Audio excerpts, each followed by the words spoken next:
Ajas hukum pajak mengatakan pemungutan pajak yang tidak berdasar, tidak ada dasar hukum, itu merampok, Pak Alvin. Rakyat sebetulnya sudah menderita.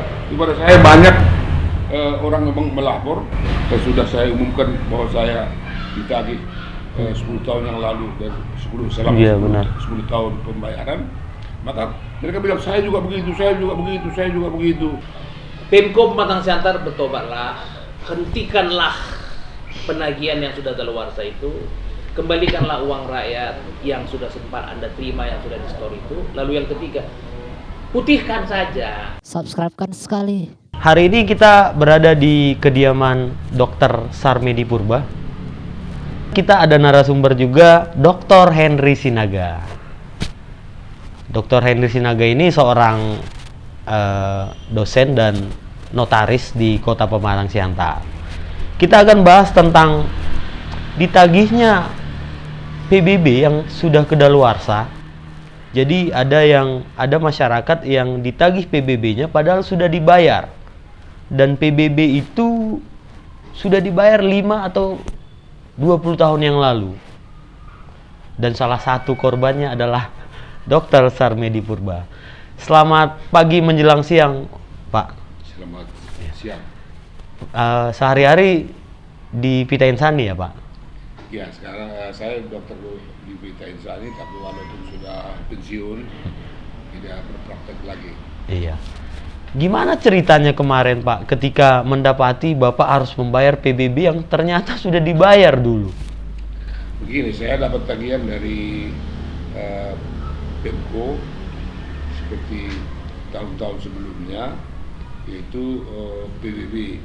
Jadi saya waktu itu sudah bicara dengan Ibu Wali, katanya semua bisa online, tapi saya nggak tahu bagaimana cara membayar online. Akhirnya saya pergi ke Bank Sumut di Jalan Merdeka Pematang Siantar. Lantas di sana saya saya bayar, dan pada kertas yang saya terima ada bukti pembayaran dan selembar kertas yang lebar. Dan saya baca di rumah, rupanya di situ ada utang saya 18 juta lagi yang belum saya bayar. Jadi saya heran. Kemudian ada dari 2012, dari 2011, 2009, dan ada 10 tagihan di mana saya dinyatakan tidak membayar atau piutang dari Pemko kepada saya. Jadi itu saya heran kok bisa begitu. Itulah yang saya pertanyakan. Iya. Artinya kan Pak, PBB itu sudah dibayar kan? Yang sebelum-sebelumnya itu. Selama sudah. Saya hampir 40 tahun di rumah saya ini, di Jalan Masjid, Pematang Siantar, itu sudah bayar tiap tahun. Tidak ada tahun yang saya tidak bayar, seingat saya. Dan itu juga terbukti. Saya sudah lihat file saya, semua sudah saya bayar. Ada 10 tagihan karena tidak membayar dengan beserta dendanya. Itu semua bisa dibuktikan bahwa sudah dibayar. Berarti ada 10 tagihan PBB yang sudah Bapak bayar tapi diminta lagi, yang jumlahnya berkisar 18 juta. Dan kemudian ketika Bapak mempertanyakan, apa tanggapan mereka, Pak? Ya, tanggapan mereka, Ibu Wali mengirim 4 orang stafnya kemari rumah saya, dan mereka menerangkan kepada saya bahwa itu sebetulnya bukan tanggung jawab mereka. Itu data dari waktu serah terima dari pemerintah pusat kepada pemerintah daerah. Waktu itu kan ada peralihan tahun 2013 saya kira, dari pemerintah pusat penagih menjadi Pemda. Jadi di situ mereka dapat data itu, inilah datanya menurut yang mereka terima, dan mereka tidak berani menukar itu, mengubah itu, karena bisa konsekuensinya dianggap juga satu penipuan atau satu. Tapi Bapak akhirnya bayar atau tidak, Pak? Sudah saya bayar. Yang 18 juta itu? Bukan. 18 juta itu belum saya bayar. Belum. Akhirnya mereka mengatakan kepada saya, ya kalau ada buktinya Pak, nanti saya coret itu, hapus utang itu. Nah, jadi kemarin sudah saya kirim semua, dari 10 tagihan dengan dendanya itu sudah saya kirim bukti bayarnya. Untunglah Bapak mungkin masih nyimpan PBB yang sebelumnya ya Pak. Kalau nggak ada, kira-kira gimana itu Pak? Itulah susahnya menurut saya kan, itu nggak patut ditagih apalagi sudah sampai 10 tahun yang lalu. Jadi saya dengar dari Notaris Henry Sinaga bahwa 5 tahun yang lalu itu pun sudah kedaluarsa, nggak boleh ditagih lagi. Tapi itulah Kenyataannya ya Pak. di lapangan. Oke, ke Pak Henry Sinaga. Seperti apa Pak Henry ngelihat persoalan pembayaran PBB yang sudah kedaluarsa ini? Kayaknya kemarin Pak Henry ada berkirim surat kepada pemerintah Kota Pematang Siantar ya Pak Henry. Seperti Ya. apa kira-kira Pak? Baik, terima kasih Pak Martin ya. Jadi pertama dulu saya ingin menjelaskan tentang norma aturannya, aturan mainnya, peraturannya. Jadi menurut pasal 166 sampai dengan pasal 168 Undang-Undang 28 tahun 2009 tentang pajak daerah dan restribusi daerah. Inilah undang-undang ini yang dijadikan dasar oleh Perda. Kan seperti yang disampaikan Pak Sarmedi tadi, itu kan tahun 2003 dialihkan kepada Pemko Pemkab. Nah, Pemko Pemkab berdasarkan undang-undang itu membuat perdanya. Jadi perda itu di dalam perda itu diatur pelaksanaan dari undang-undang tadi. Nah, di Perda 6 2011 Perda Kota Pematang Siantar tentang pajak daerah itu kan diatur dalam Perda nomor 6 tahun 2011 tentang pajak daerah. Dalam pasal 78 sampai pasal 79 Perda itu disebutkan, dikutip, di copy paste, langsung dipindahkan itu ketentuan undang-undang itu ke dalam Perda itu yang isinya tentang penagihan pajak yang kedaluarsa. Jadi menurut undang-undang itu ya, menurut undang-undang yang mengatakan ini yang dikutip oleh Perda. Undang-undang itu dikutip, disadur langsung, dipindahkan langsung oleh Perda. Nah, di dalam undang-undang itu disebutkan bahwa pajak PBB itu kadaluarsa hak tagihnya ketika sudah lewat 5 tahun. Artinya begini, ketika PBB yang terutang itu sudah lewat 5 tahun, hak tagih itu sebenarnya sudah hapus. Tidak bisa lagi. Tidak boleh lagi dia menagih kecuali wajib pajak itu melakukan tindak pidana perpajakan, misalnya dia palsukan, dia buat macam-macam, dia ada manipulasi segala macam. Kalau nggak ada itu 5 tahun lewat 5 tahun, tahun ke-6 hari pertama tahun ke-6 sudah daluarsa. Artinya apa? Pemerintah kota tidak punya hak tagih lagi. Dia tidak punya hak. Makanya ini saya lapor. Saya kan melaporkan ini ke pemerintah pusat dan melaporkan itu ke pemerintah kota. Saya mengharapkan Polres turun melihat apakah ada unsur pidana, tindak pidana korupsinya. Begitu kan saya tembuskan surat saya itu. Nah, saya meminta kepada wali kota Pematang Siantar dengan surat saya kemarin itu, saya minta kepada wali kota supaya dihentikan. Penagihan PBB itu dihentikan karena melanggar undang-undang dan melanggar Perda. Iya, nah, benar. Surat saya ke wali kota ini saya tembuskan ke Polres dan ke Kejaksaan Negeri dengan harapan supaya Kapolres dan Kejari bisa memeriksa, melakukan memonitor kan apakah ada tindak pidana di dalam. Nah, jadi berdasarkan undang-undang dan Perda yang saya sebutkan tadi itu sebenarnya itu tidak boleh lagi ditagih. Tak boleh. Nah, kenapa dia tidak tagih? Kenapa dia tidak tagih jauh-jauh hari? Kenapa setelah 20 tahun? Nah, dan penagihan itu ya perlu di dalam undang-undang dan Perda itu disebutkan hak tagih itu bisa tidak daluarsa kalau ada surat teguran, kecuali ada teguran. Misalnya kan tadi 5 tahun nih, Bang Albin, kan? Tapi sebelum 5 tahun itu sudah ditegur, Pak Sarmedi harus bayar. Nah, kalau ada surat teguran seperti itu, tertunda daluarsanya. Nggak 5 tahun lagi, tertunda benar. Dia. Nah, ini nggak ada. Wajib pajak itu tidak pernah ditegur, tidak pernah. Kita tanya Pak Sarmedi pernah ada nggak surat teguran datang dari Pemko? Pak Sabuda ada? Nggak ada. Atau ada surat paksa? Nggak ada. Nah, ujuk-ujuk masyarakat itu dapat print out dari Bank Sumut. Masyarakat itu tahu itu dari Bank Sumut. Ini yuk bayar, ada tangguhan sekian. Dilihat sampai 95. Kaget lah ya. Yang sangat ironisnya sekali barangkali menurut saya ya. Itu perolehan tanahnya Mungkin dia baru Iya. beli 2-3 tahun Iya, yang lalu, iya. Pak Sarmidi. Dia baru beli 3 tahun yang lalu itu. Masa dia harus bayar tahun 20 tahun lahir pun dia belum. Kan begitu. Iya, benar. Inilah kekeliruan tadi yang perlu kita luruskan. Makanya saya minta kepada Pak Ibu Wali supaya ini segera dihentikan. Ini Iya, iya. pelanggaran berat undang-undang dan perda yang mereka buat sendiri. Ini mereka yang buat sendiri loh. Ya kan? Nah, harus dipatuhi dong. Nah, tapi memang peraturan daerah itu mengacu kepada undang-undang Undang-Undang 28 2009 tentang pajak daerah dan restitusi daerah. Ya. Nah, itulah latar belakang ketika kita ini. Jadi yang disampaikan Pak Sam itu wajar. Iya. Wajar, dia terkejut, wajar dong. Iya. Udah 20 tahun. Iya. Ya, kan begitu. Nah, jadi itu hak masyarakat dan memang berdasar ya. Iya. Nah, kenapa? Karena ketentuan tadi. Nah, yang paling penting adalah Pemko tidak berwenang lagi menagih itu. Yang paling penting kita ketahui dan ini perlu disampaikan kepada masyarakat. Hak tagih itu demi hukum sudah hapus. Sudah. Itu menurut perda dan undang-undang itu.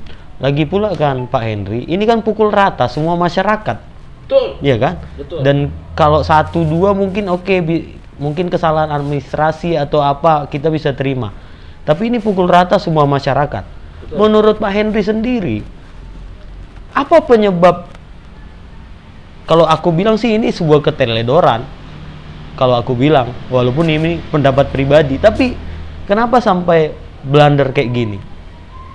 Ya, jadi sebenarnya ini kan bukan pertama kali terjadi ya. Jadi saya melihat ini kita lihat dulu secara historis ya. Saya melihat, memperhatikan, mengamati selama ini kelihatannya Pemko mungkin dengan atas nama PAD tadi memungut pajak itu secara membabi buta ya.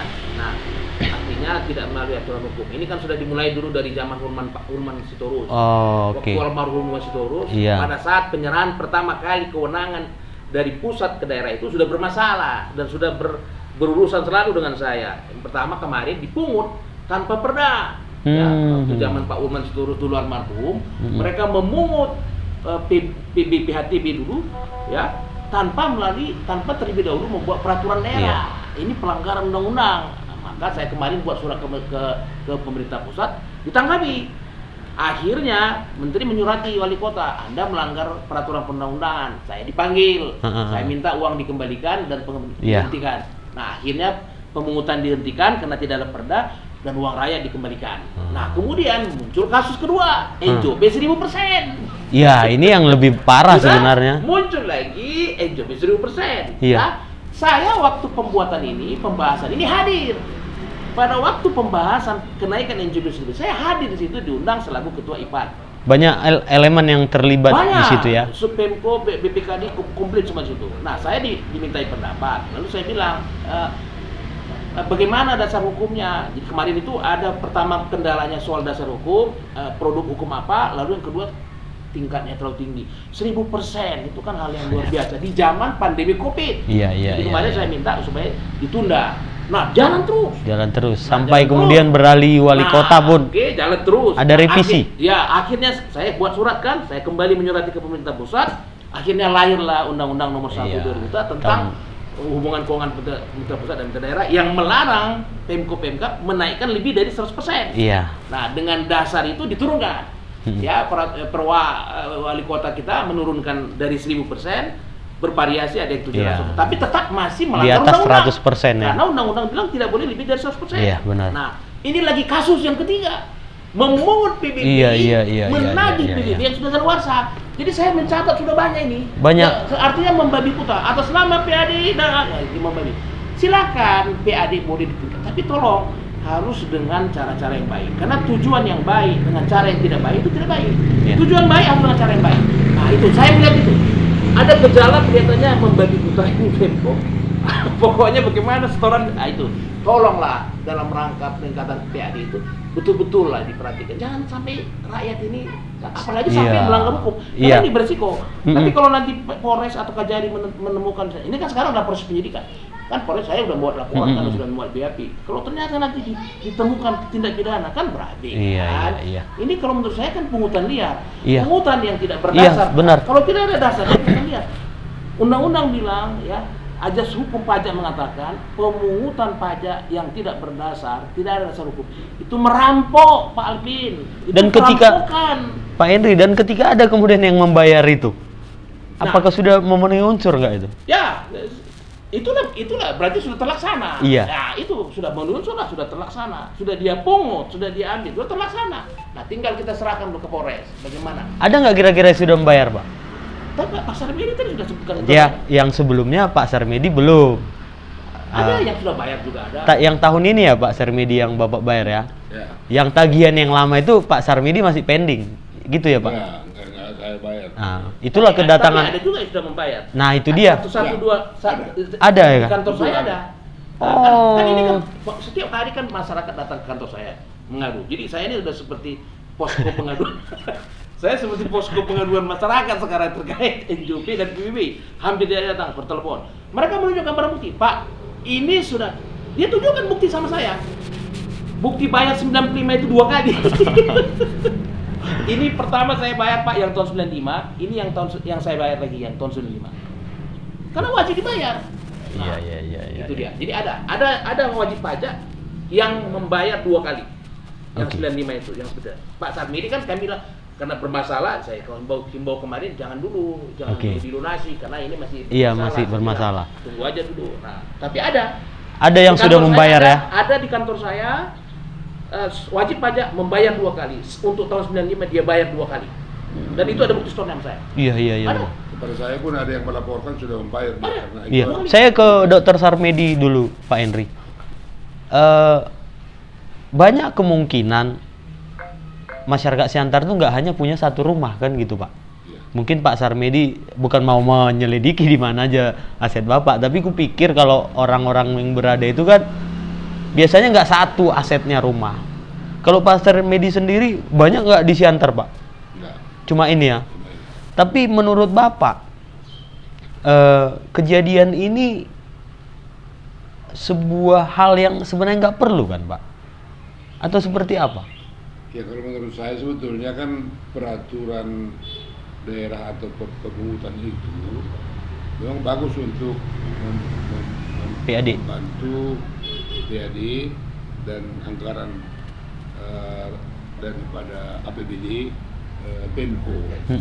Cuma ada juga sebetulnya hal yang lain di mana kalau misalnya tiba-tiba naik begitu kan bisnis ini jadi Mandek. terhalang, Ya. macet kan. Betul. Jadi maksud saya kan tugas dari pemerintah adalah membuat ekonomi itu berputar. Iya benar. Kalau boleh ada Iya. investor juga masuk ke Iya, Siantar. iya. Kemudian itu membuat suatu penghasilan yang besar, pajak menjadi besar, PBB lebih besar dan sebagainya.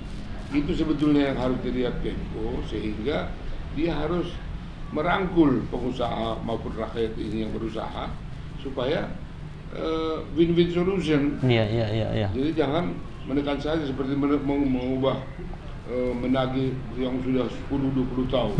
Ada yang melapor sama saya, mereka terpaksa urunan untuk membayar itu. Sebab itu rumah orang tuanya atau orang apa yang sudah dibelinya, yang sudah di waktu itu masih milik orang lain. Waktu dibelinya tagihan lagi daripada yang 10 tahun sebelumnya. Iya. Takut nanti menjadi masalah, mereka bayar. Itu ada yang melapor sama saya. Iya. Dan memang ini menarik lah karena melibatkan hampir semua masyarakat yang punya aset ditagih lagi pajak yang lama. Gitu. Tapi Pak Sarmedi kemarin waktu datang dari utusan Bu Wali ke rumah, apa yang dijanjikan kepada Pak Sarmedi soal tagihan ini? Ya kalau menurut mereka, ya kalau saya ada bukti itu akan dihapus. Waduh, gimana Pak Henry? Kalau ada bukti, nah kalau misalnya masyarakat tuh udah nggak nyimpan buktinya, Ya, jadi mestinya kenapa ada logika hukum undang-undang itu? Kan kenapa dibatasi ada daluarsa 5 tahun? Ini kan untuk menjaga terjadinya kesenangan-undangan, ya, untuk mengantisipasi hal-hal yang tidak kita inginkan. Ya, contoh misalnya gini, ketika tidak dibatasi 5 tahun, ini nanti jadi sumber ini. iya sumber temuan. Ya, secara membabi buta, bayar segala macam. Makanya undang-undang itu membatasi itu. Satu, yang kedua, mestinya Pemko harus punya data dulu. Nah itu Dia dia. harus punya data, yang siapa yang sudah membayar. Iya. Tidak ada alasan seperti yang sampaikan Pak Ketua. Mutasi, ya memang 2013. Kewenangan penagihan ini kan dimulai tahun 2013 dengan Undang-Undang Pajak Daerah tadi yang saya sebutkan. Tetapi ketika itu dialihkan, ada mutasi data. Pemerintah pusat kan menyerahkan ini data yang sudah kami terima. Nah, mereka kan tentu harus mempelajari itu dan menyimpan itu baik-baik. Dari situlah mereka lihat mana yang belum bayar. Kan tidak mungkin itu ditutup. Kan sungguh bahaya mereka tidak melihat itu langsung. Inilah terjadinya. Kalau memang mereka tidak melihat itu, inilah dia. Nah menurutku kan Pak Henry, kalau masyarakat itu dimintai bukti PBB yang 10 tahun lalu, kupikir ya dalam tanda kutip konyol. Nah itu tadi, itu yang saya sebutkan tadi. Pak Alvin ya, ini kan di negara hukum dimanapun itu ada ajas hukum kadaluarsa itu ya. Jadi kadaluarsa ini bisa menjadi salah satu sebab kita memperoleh hak milik, bisa juga membebaskan kita dari hukuman. Jangankan pajak, membebaskan hukuman. Orang bisa bebas dari hukuman dengan daluarsa. Misalnya ancaman hukum yang 1 tahun sekian menjadi sekian tahun. Misalnya, contoh misalnya kita melakukan kejahatan, melarikan diri misalnya entah kemana. Untuk jangka waktu tertentu, ketika lewat waktu, kita tidak bisa lagi diminta pertanggungjawaban. Itu daluarsa untuk pidana, apalagi pajak. Jadi itu biar lumrah itu di dalam sistem hukum manapun dikenal daluarsa pembebasan dari tanggung jawab ketika sudah lewat waktu. Nah, ini termasuk di dalamnya. Tujuannya apa? Itu tadi untuk menghindari yang tidak pidana. Nah, ketika Pemko menagih pajak dengan meminta mana kalau nggak ada bukti kita apa? Itu kan sama artinya mereka memanfaatkan kekilafan orang ya Pak ya. Iya. Menunggu orang sila. Itu udah nggak benar lagi. Pak Henry udah ketemu dengan semua orang bisa menyimpan sampai puluhan tahun. Iya, benar. Itu bukan sertifikat, bukan emas yang enggak. Ya orang tua saya lah misalnya, udah 85 tahun. Betul. Dia tinggal sama pahupunya, cucunya di rumah itu. Ketika mendapati kok ditagih lagi pajakku, dia udah bingung. Di mana aku taruh ya? Di mana aku taruh udah gitu. Lebih bagus dia membayar daripada mencari itu lagi, keringat kan itu. Tidak mungkin lagi itu. Nah, janganlah kelemahan-kelemahan ini dimanfaatkan. Inilah mungkinlah salah satu faktor sehingga ada pembebasan tanggung jawab dari untuk pajak dari segi daluarsa. Ini bukan cuma PBB. Semua pajak tertentu, pajak penghasilan, pajak itu ada diberikan daluarsanya. Artinya tidak boleh lagi ditagih. Kalau tidak ditagih sebenarnya itu kan kesalahan dari pemerintah. Yuk tagihlah. Iya. Kasih surat teguran. Pak, apa sebenarnya yang harus dilakukan Pemko dalam hal ini, Pak? Bapak kan sudah berkirim surat. Ya. Bahkan aku baca di beberapa media, Polres itu ternyata sedang mengamati kasus ini kan gitu. Benar. Sebenarnya apa yang harus dilakukan Pemko soal tagihan pajak kedaluarsa ini? Ya, jadi kalau menurut saya hentikan segera itu dulu, dihentikan dulu karena ini tidak berdasar. Ini bahaya ini. Penagihan yang tidak berdasar itu pungutan liar, merampok itu Pak Alvin ya. Dihentikan dulu. Nah, sekarang yang kedua, bagaimana yang sudah sempat membayar? Kembalikan. Habis, kembalikan ke rakyat. Iya. Begitu. Nah, itu menurut saya yang harus dilakukan oleh Pemko.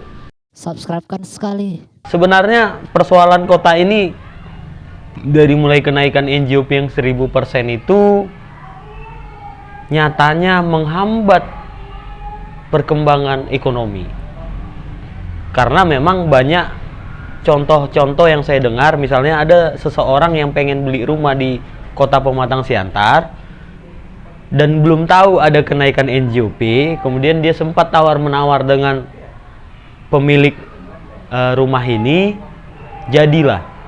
Dan setelah kemudian mau dibawa ke notaris, dia kaget. Wah, nggak sanggup aku beli di Siantar karena pajaknya juga ternyata naik 1000%. Akhirnya dia itu pindah ke Simalungun untuk beli rumah. Ini kan sebenarnya kerugian ya Pak Sarmedi. Kerugian harusnya Pemko dapat pajaknya dari situ, tapi kemudian pembelinya nggak sanggup, akhirnya pindah ke Simalungun. Seperti apa Pak Sarmedi melihat investor yang mau menanam modalnya di Siantar dengan kenaikan NJOP 1000%? Ya itulah itu membuat suatu batasan untuk investor untuk masuk ke Batang Siantar. Sebetulnya pembangunan Indonesia ini di pusat maupun di daerah itu kan dibiayai oleh investor, bukan hanya kita mengharapkan dari APBD. Iya. Kalau boleh pembangunan itu hanya sebagian kecil, kalau 20% hanya dari APBD, yang lain itu dari faktor swasta, yaitu investor-investor. Itulah sebetulnya kebijakan Jokowi sekarang. Kayak ada undang-undang Cipta Kerja itu untuk memberikan seluas-luasnya kepada investor, ada kepastian hukum. Kalau ada mau menginvest, ada kepastian hukum dan cepat administrasinya. Dimudahkan ya Pak. Birokrasinya diperpendek. Iya. Nah, itu sebetulnya supaya orang masuk ke mana. Tapi kalau kita bikin peraturan di daerah yang menghambat investasi ini, itu berlawanan dengan politik Presiden Jokowi untuk membangun Indonesia. Iya. Siapkan besaran dari investor itu, investasi itu berbanding lurus dengan pertambahan PDB. Jadi kalau lebih banyak orang investor investasi di Siantar, maka PDB Siantar juga meningkat, lapangan kerja terbuka, yang menganggur bisa dapat kerja dan sebagainya. Pajaknya masuk, PBB-nya masuk, ya semua pendapatan banyak sebetulnya. Jadi itu sebetulnya yang harus dilihat pemerintah, sehingga ini sudahlah, jangan kita langsung berdebat atau berpolemik, tapi bikin kebijakan. Kebijakannya apa? Jangan kita bilang undang-undang begini mengatakan begini, undang-undang sana mengatakan begini, terus satu sama lain dipertentangkan, tapi tidak ada kebijakan untuk mengatasi masalah ini. Tapi memang Pak, ini kalau menurutku bukan persoalan remeh-temeh. Pembangunan kota ini adalah cita-cita dari setiap kepala daerah. Bahkan harapan itu kita tumpukan kepada pemerintah. Hanya saja ketika Bapak terangkan tadi, ini malah menghambat pembangunan ekonomi. Bagaimana cara berpikir yang sehat di pemerintah kita ini gitu. Maaflah kalau kemudian saya menuding seperti itu. Tapi faktanya begitu 1000% NJOP naik. Misalnya Pak Henry di Jalan Merdeka itu dulu di tahun 2020 NJOP-nya kalau nggak salah sekitar 2.300.000 Pak. 2021 naik 1000% menjadi 23 juta. Kemudian ada revisi di 2022 turun sekitar menjadi 15 juta. Tapi menurut Pak Sarmedi masih wajar atau tidak wajar harga tanah aja itu belum bangunan 15 juta per meter. Bagaimana investor mau datang? Itulah sebetulnya kalau mau mendatangkan investor, malah kita membuat tax holiday. Kan ada istilah tax holiday. Oke, Anda masukkan sekian miliar atau sekian triliun investasi di Kota Siantar. Pada 1 atau 2 tahun pertama saya nggak pungut pajak, PBB saya bebaskan, ini dan sebagainya. Asal Anda mau investasi, begitu sikap pemerintah yang bijak, yang saya tahu ya. Iya. Jadi itu di mana-mana ada, di negara-negara maju juga ada. Namanya tax holiday supaya orang mau menginvest. Ya, diprioritaskan ya. Dia dengan kenaikan NJOP 1000%. Pertama dia sudah gagal, dia lari dia ke Asahan. Iya benar. Atau ke Simalungun. Atau ke Tebing Tinggi atau ke Deli Serdang. Artinya kan memang betul-betul menghambat lah ini ya Pak. Nah Pak Henry, Bapak sebenarnya udah cukup konsen lah di persoalan ini. NJOP Bapak nyurati pusat, nyurati Polres, bahkan sempat mengadukan kenaikan NJOP ini jadi pidana walaupun akhirnya ditolak. Berkirim surat cinta pun kupikir dengan Sekda terakhir ini udah.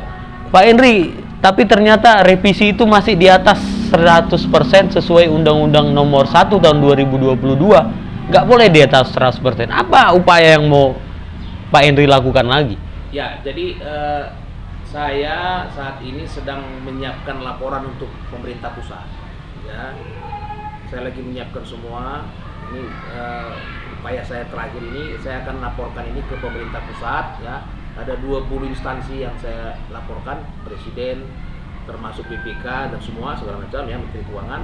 Saya sudah siapkan itu, tinggal proses kelengkapan aja. saya sangat percaya atau saya masih menaruh percayaan besar kepada pemerintah pusat. Ya, jadi Pemerintah daerah, pemerintah kota. sudah mulai berkurang. Ya, sudah berkurang. Sudah berkurang. Jadi harapan saya pemerintah pusat betul-betul memperhatikan ini, melihat ini, karena ini menyentuh masyarakat. Ya, jadi saya udah buat susun dan semua dokumen-dokumen yang terkait itu sudah saya siapkan. Kemudian tadi satu lagi upaya yang lain, upaya hukum tadi dari pengacara.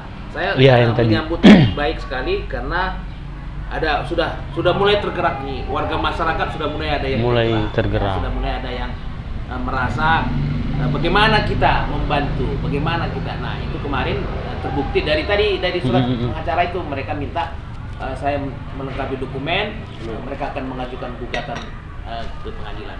Nah, itu upaya-upaya terkini dulu yang sekarang ini kita sedang siapkan untuk menyatakan protes ya, karena menurut saya meskipun diturunkan tetapi itu masih melanggar undang-undang. Itu class action ya, Pak?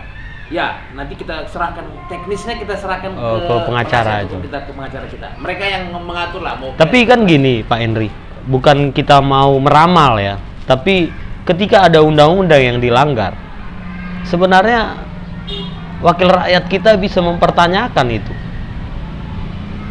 Misalnya, masyarakat itu datang kepada legislatif mengadu, kenapa ini sampai NJOP 1000% naik, padahal undang-undang menyatakan tidak boleh gitu. Harusnya kan DPRD juga bisa mengingatkan wali kota. Seperti apa kira-kira jalan itu kalau ditempuh, Pak Henry? Ya, jadi mestinya pertanyaan ini ke anggota DPR, bukan ke kita. Tapi ya silakan nanti saya jawab dulu selaku rakyat ya. Jadi sebenarnya inilah tupoksi daripada DPRD. Ya, ini kami sekarang ini sudah mengambil alih fungsi DPRD. Ya, kan ada fungsi pengawasan, Ya, macam-macam ya. budgeting, Bahkan legislasi. kalau DPRD memandang perlu, ini bisa saja berlaku ke sidang istimewa misalnya. Iya. Ya kan?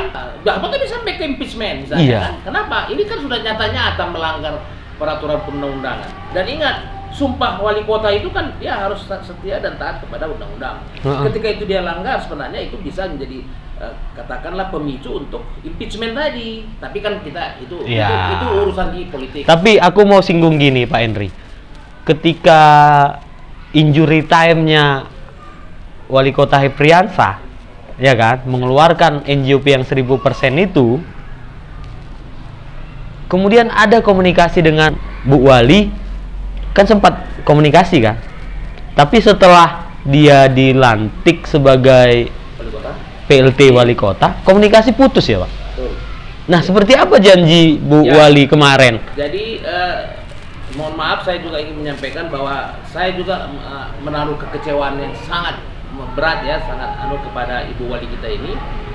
Kenapa? Semula saya menaruh harapan bahwa beliau bisa memperbaiki ini atau menampung aspirasi masyarakat ini dengan baik ya, karena sebelum dilantik kami sering berkomunikasi terkait ini dan beliau merespon sangat luar biasa, baik, lanjutkan dia, artinya ada dukungan moral yang diberikan kepada saya untuk perjuangan ini. Nah, 1 minggu setelah beliau dilantik, beliau menghubungi saya untuk minta bertemu. Ya, artinya beliau mengatakan begini, Pak Henry, kunci keberhasilan itu kan komunikasi. Nah, itu ya. Yang penting kan ada komunikasi. Oh, bagus Bu, saya berpikir wah ini udah bagus lah ini ya. Oke, baik Bu, saya apa kira-kira kita ketemu membahas itu siap. Oke, saya siap Bu. Ibu kasih tahu aja, toh saya minta perintah saja karena ini untuk kepentingan rakyat. Saya tidak perlu birokrasi, silakan dihubungi saya kapan saja, saya siap. Oke, tapi tolong saling mengingatkan Pak Henry karena saya sibuk. Oke. Selesai pembicaraan itu, besoknya saya ingatkan terus tidak ada. Akhirnya lose control. Nah, sampai hari ini pertemuan yang dijanjikan beliau itu tidak ada. Nah, jadi sorry, minta maaf saya salah satu yang pemimpin itu kan yang dipegangkan adalah omongan. Iya. Ketika dia tidak bisa memegang komitmen yang dia itu barangkali indikasi ya. Saya melihat itu. Karena sampai hari ini tidak ada pertemuan itu, artinya beliau melanggar komitmen beliau kan. Nah, jadi oke, saya pikir nah sampai hari ini apa yang saya kerjakan ini saya komunikasikan lewat WA, tapi tidak ada respon. Nah, jadi Oke, nggak apa-apa karena komunikasi sudah tuh. Padahal tadi kan sudah dikatakan yang penting kan komunikasi. Ternyata ini komunikasi sudah ditutup. Kita nggak bisa lama-lama sebenarnya. Aku ini menculik juga nih Dr. Henry dari kantornya. Dan mungkin Pak Sarmi ini juga banyak kesibukan. Tapi kita akan persingkat gini. Ini terakhir lah. Aku minta closing statement dari Pak Sarmedi Purba dulu. Apa sih sebenarnya yang pengen Bapak ingatkan kepada Pemko terhadap kenaikan NJOP 1000% dan tagihan PBB yang sudah kedaluarsa? Ya, kalau menurut saya seperti yang saya sebutkan tadi, harus ada win-win solution atau solution lah paling sedikit untuk kepentingan masyarakat dan juga Pemko. Jadi sekarang ini kan kita membuat suatu polemik. Si A bilang begini undang-undangnya, si B bilang begini undang-undangnya. Jadi kita pun sebagai awam saya pun bingung yang mana yang betul ini. Nah, jadi menurut saya di antara banyak peraturan-peraturan dan kebijakan-kebijakan yang ada sekarang itu, kita bikin win-win solution. Pertama, maksud dari win-win solution itu untuk mensejahterakan rakyat. Yang kedua, sebagai konsekuensinya harus mengundang investor. Apakah orang kota ini, apakah orang dalam negeri atau luar negeri datang ke Batang Siantar. Untuk itu harus kita buat suatu fasilitas keuangan, izin dan sebagainya yang memudahkan orang menginvestasi di Siantar. Jadi jangan ada hal-hal yang menyulitkan sehingga orang tidak mau datang ke Siantar. Iya, benar. Jadi kota ini kalau boleh menjadi investasi untuk para wisata juga. Bisa juga dibangun di sini hotel berbintang 5. Iya. Dan tujuannya Danau Toba. Iya. Jadi Siantar ini sebetulnya dekat dengan Danau Toba. Banyak sebetulnya hal-hal yang bisa kita kalau gali. menurut saya tujuan wisata itu adalah Siantar. Iya. Nah, jadi itulah yang harus kita pikirkan. Jangan kita berpikirkan sempit tapi luas. Iya. Dalam rangka pembangunan Indonesia keseluruhannya juga. Iya, benar. Membangun Siantar adalah membangun Indonesia. Iya, benar. Ke Pak Henry nih, closing statement. Tapi sebelum closing statement saya mau tanya gini. Kalaulah masyarakat kemudian tidak membayar PBB-nya, ada nggak sanksi Pak Henry? Secara perundang-undangan? Di Perda tidak ada diatur, ya. Di Perda itu tidak diatur. Tetapi kalau sudah ada surat teguran, ada surat paksa, nah itu baru. Oh. Jadi, kan harus didahului dengan surat teguran. Lalu ada surat paksa. Nah, kalau itu ditempuh baru ada sanksinya. Kalau tidak ada itu tidak ada aturan untuk itu. Closing statement Pak Henry. Terima kasih. Jadi pertama untuk PBB. Closing statement saya pertama untuk PBB, ya. Pemko Pematang Siantar, bertobatlah, hentikanlah penagihan yang sudah daluarsa itu. Kembalikanlah uang rakyat yang sudah sempat Anda terima yang sudah di-store itu. Lalu yang ketiga, putihkan saja. Silakanlah diputihkan yang sudah daluarsa itu. Kan sudah banyak. Sesuai dengan undang-undang itu ya, Pak? Iya. Kalau pakai nomenklatur undang-undang itu bukan putihkan tapi penghapusan piutang. Penghapusan ya. Jadi kalau menurut itu istilah awam ya. Kalau istilah awam sekarang kan putihkan. Putihkan. Kalau Ya. dalam peraturan perundang-undangan itu tidak istilah Penghapusan. putihkan tapi penghapusan Ya. piutang. Gampang. Perda mengatakan mekanismenya dengan surat keputusan wali kota cukup. Buat aja aturan main tentang penghapusannya. Itu yang dimaksud dari pemutihan tadi. Dan ini sudah dilakukan oleh daerah-daerah lain loh. Lalu untuk NJOP 10%. Kita kembali kepada aturan hukum ya. Jadi undang-undang kan melarang di atas 100%. Nah ini yang sekarang saya persoalkan. Karena surat wali kota kepada saya menjawab tentang 1000% itu, kan saya kan surati wali kota. Yang 1000% itu kan sudah diturunkan betul. Tetapi masih melanggar undang-undang karena lebih dari 100%. Nah, saya dijawab Pak Sarmedi, saya dijawab. Mereka mengatakan peraturan undang-undang itu belum berlaku. 5 Januari 2022. Itu sudah berlaku. Nah, menurut mereka belum berlaku secara efektif karena belum ada juklaknya. Ah, itu jawaban dari Pemko. Kan saya dijawab tuh. Bagian hukum atau Sekda langsung. Sekda langsung itu ada suratnya sama saya. Pak Budi Utari. Ya, suratnya ada sama saya. Maksimal 100% yang diamanatkan undang-undang itu belum berlaku Pak Henry karena belum ada juklaknya katanya. Padahal di dalam keputusan wali kota itu mereka menjadikan dasar Pengutipan. Penurunan itu undang-undang itu. Lalu menurut Sekda juga disebutkan bahwa mereka wajib melaksanakan semua peraturan perundang-undangan termasuk undang-undang itu. Iya. Jadi ada ketidakkonsistenan.